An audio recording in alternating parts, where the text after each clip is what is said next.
Welcome to the Sideshow. If you like what you're seeing, give it a thumbs up, leave a comment, and consider subscribing to my channel. Thank you. It has been a long time since I've done a video on a model that I built.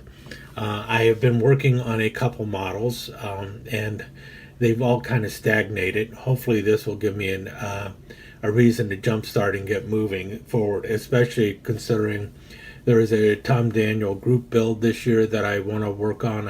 I've got a hangman that I want to build, and I'm in the middle of building Tamiya's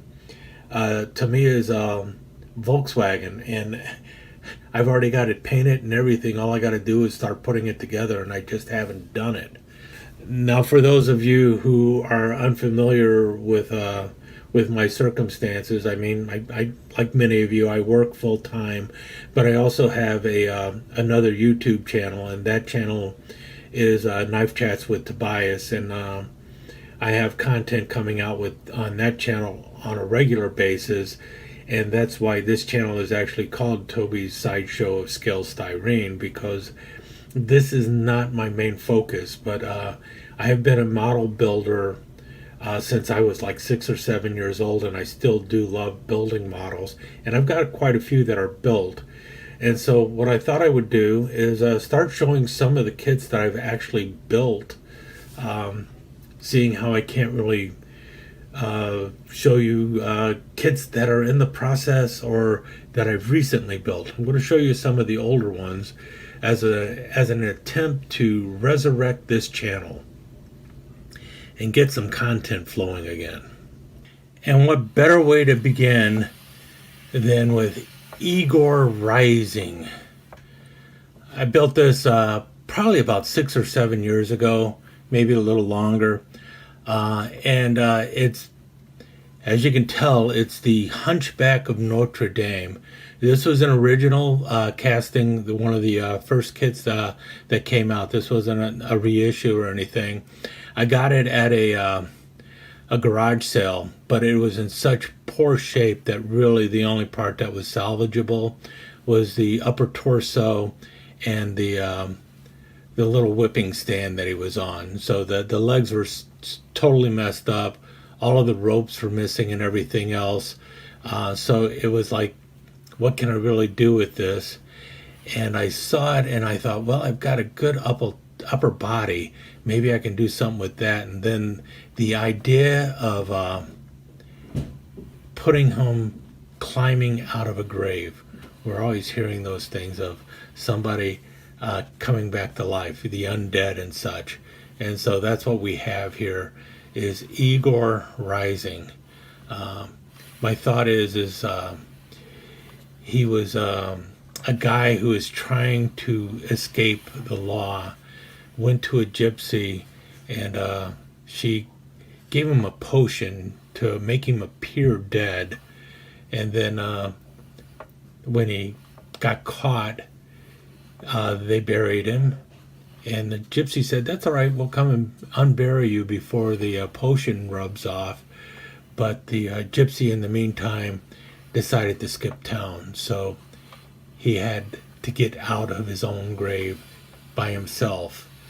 And by the time he was able to climb up, the rats in the graveyard got to him and started chewing on him and everything else. So what better way to, well, what a gruesome way to come back to life. So you're trying to resurrect yourself, but instead you become a feast for the graveyard rats. And that's what Igor Rising is. I believe there's a total of 9 rats involved here.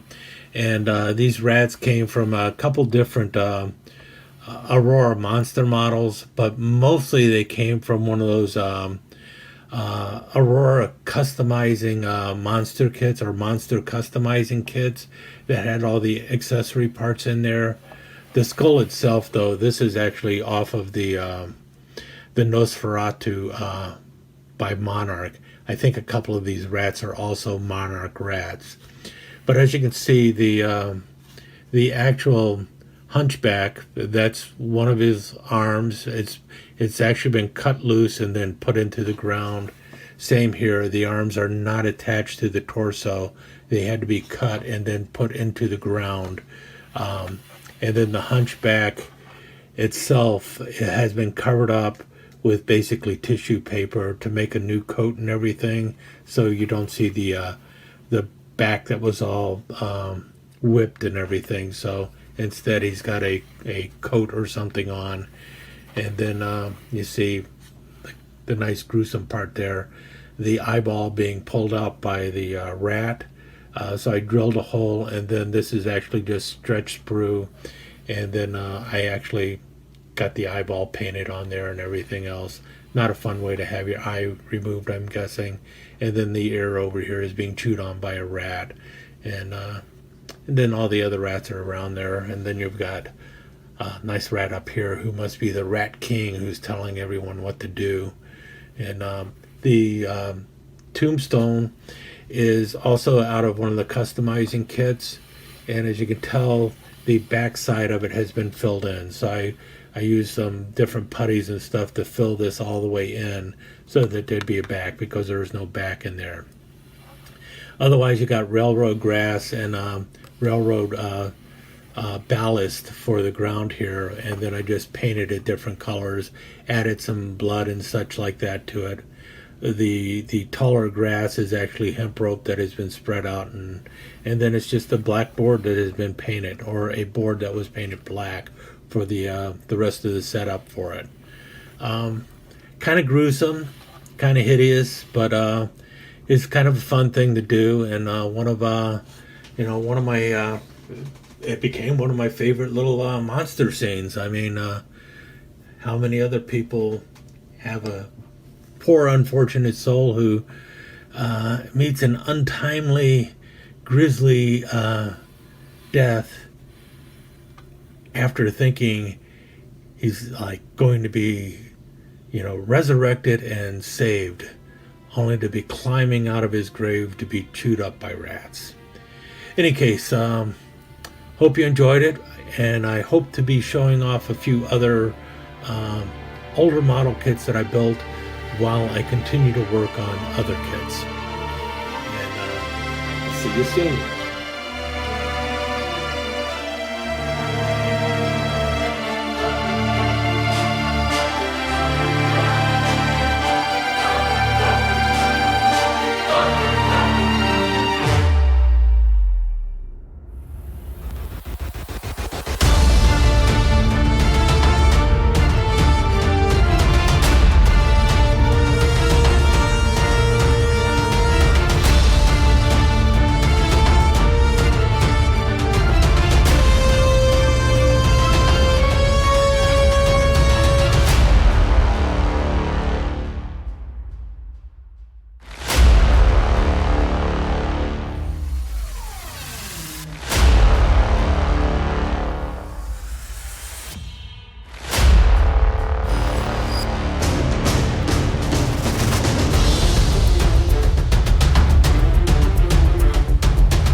Thanks for visiting Toby's Sideshow of Scale Styrene. If you really enjoyed what you saw here, consider subscribing and ringing that notification bell so you'll know when the next episode is up online.